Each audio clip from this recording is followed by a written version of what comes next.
And in income tax wise, it's called the Schedule A. This is the most confusing and most myth deductions to go on this form ever. Because on this particular form, this is where a lot of deductions go, or a lot of things that you have go. And those are things, I'm going to go over the deduction, but those are deductions or expenses that you have that, for instance, when you go to Goodwill and they say, you can write this off on your taxes, and you just assume that now I got this, I can put this on my taxes. It don't work like that. Okay? It's certain criteria that you got to meet. Certain criteria you got to meet. So, when you file your taxes, you got two things. You have a standard deduction, which is a gimme, and then you can elect to do itemized deductions, and that's the Schedule A. Now, I put the standard deduction. I'm not going to go in detail about standard deduction, but these are numbers for 2013 tax year, but I just put it on there for a reference, okay? Now, the different expenses that go on a Schedule A is your home mortgage interest, state and local income taxes or sales taxes, real estate and personal property taxes, gifts to charities, casualties or theft losses, unreimbursed medical expenses, and unreimbursed employee expenses. Now I'm going to try to go as fast as I can to tell you the details of each one of those. Okay? Home mortgage interest is obvious. If you own a home, you pay interest to that home. You get a 1098 at the beginning of the year, and you got mortgage interest that you can claim. But guess what? Just because you get a mortgage interest statement does not mean that you can claim that home mortgage interest. When you're doing an itemized deduction, your itemized deduction meaning that your expenses, the list of all these expenses, you have to have a dollar amount of all these expenses to exceed whatever your filing status is. So if, say for instance, all you have is home mortgage interest, and say your mortgage interest was only like $3,000, well guess what? You can't use it. Unless you have other expenses to equal up more than $6,100. That's how it works. So that's why when you get a charitable donation from Goodwill, you can't just put it on your tax return and get some money back. It has to be, say you gave $500 to Goodwill, $500 worth of stuff to Goodwill.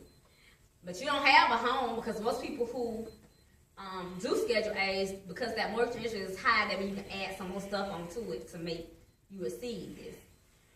But say you gave $500 to Goodwill.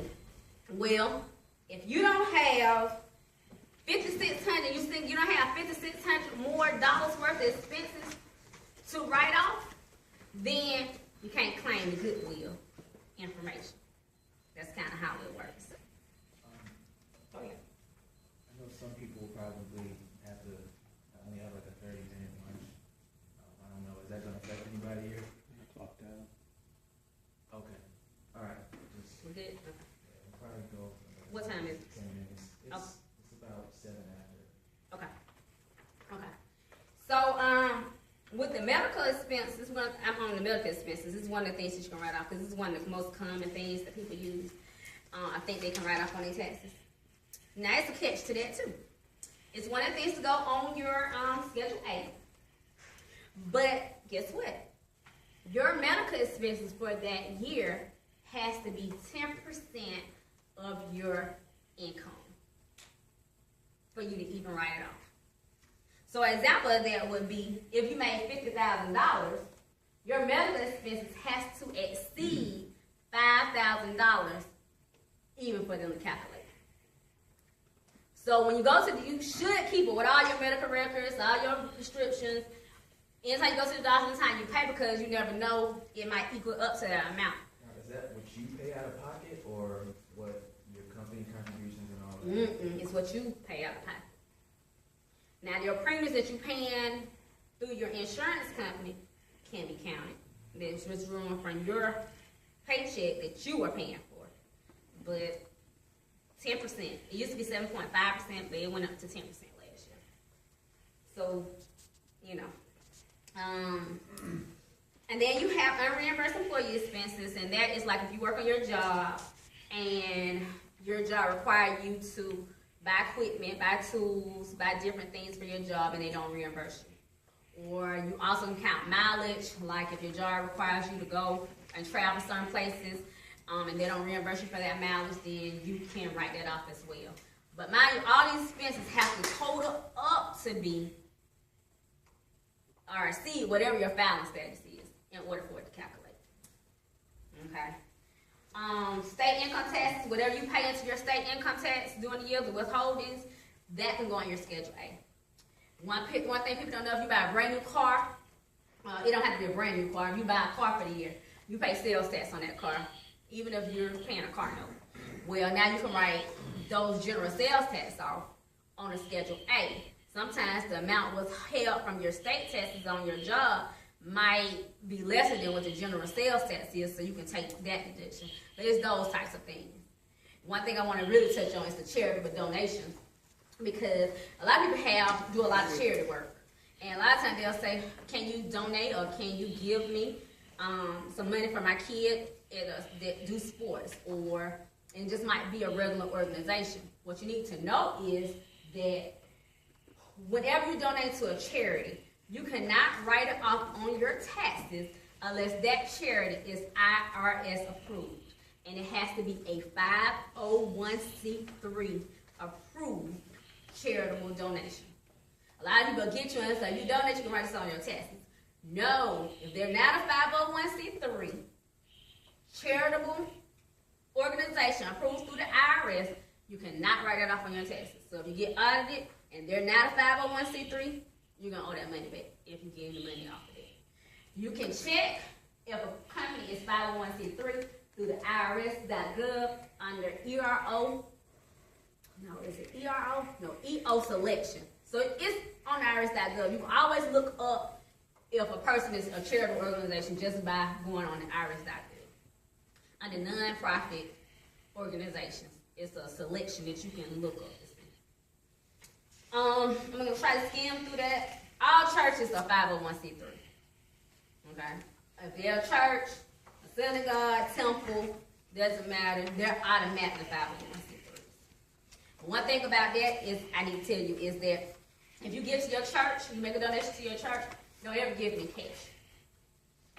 Because the IRS do not count 1 cent if it's cash as when they audit you as proof. Even if your church give you a spreadsheet saying, you know, you paid this, I would recommend you pay it in a check or a debit or credit card, because they're that detailed. A lot of people don't know that. It used to be like that, but it's like that now. The next thing I'm talking about is small businesses. I'm just gonna brief through it real quick. A big deduction for people or small businesses. It's a give and a take. For single people, I always recommend you go get in a business, okay? Because, and a business can be anything. It can be, a lot of people try to put you in 5 weeks to get you to sign up for multi-level selling. Well, if you are single, and even with married, head of household people, everybody, it can be a possible deduction for you. Because all you gotta do really, and it's just getting how it works with the IRS, is keep up with your records.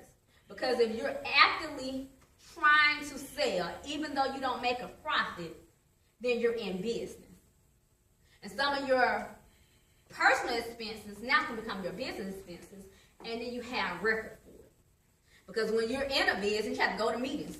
Like if you're in a multi-level marketing thing, you have to go to these little seminars. You have to go to that meeting. You driving there, you talking on the phone for that. All those are business expenses. A lot of times when you don't have a whole lot of other deductions, I recommend that you find something like that to get in.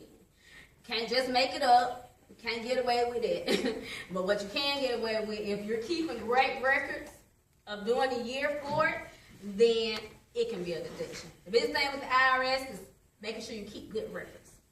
Now, how do they recognize a business? A business is really considered anything that you're doing for a profit. So that means you did art. You made art. And you sold it for $10. You're trying to get a profit. It's a give-take type thing. But if you ain't trying to get it for a deduction, don't do it. because you're gonna end up owing. That's more income you're making. But if you do have a small business, keep good records. I'm not gonna go over here because I'm trying to make it short. But if you do have a business, like you have a lawn, so you cut lawn on the side. You might fix air conditioners. You might do hair at home. All those different things. And you have a small business, it's very important to keep good records. So that way you're not owing when it's time to file. On this page, if you have a small business, I'm not going to go over all that. I just went over the company used business expenses. And anything that you use for your business that is necessary is a business expense. So it might not necessarily be listed on here. But you have to make sure that you keep good records. I'm not going to go over record keeping. One of your questions was like audits and different stuff like that. When you file your taxes, you need to keep your taxes at least 3 years because you can be audited. And you need to make sure that, you can prove the things that's on your taxes and you know what's on your taxes. It's recommended that you keep big ticket documentations as long as you have them, because if you put them on your taxes, at least you have proof that you have them. If you're in business and use your car, I would recommend you keep a mileage log, because mileage, you use a lot of miles, those numbers do add up. And then they just go over like gross receipts and expenses, like what type of documents, if you was to be audited, the IRS would request or require from you. So it's just good recognition. And that's it for me. Anybody got any questions? We can spend about 5 or 10 minutes, or if anybody has to go,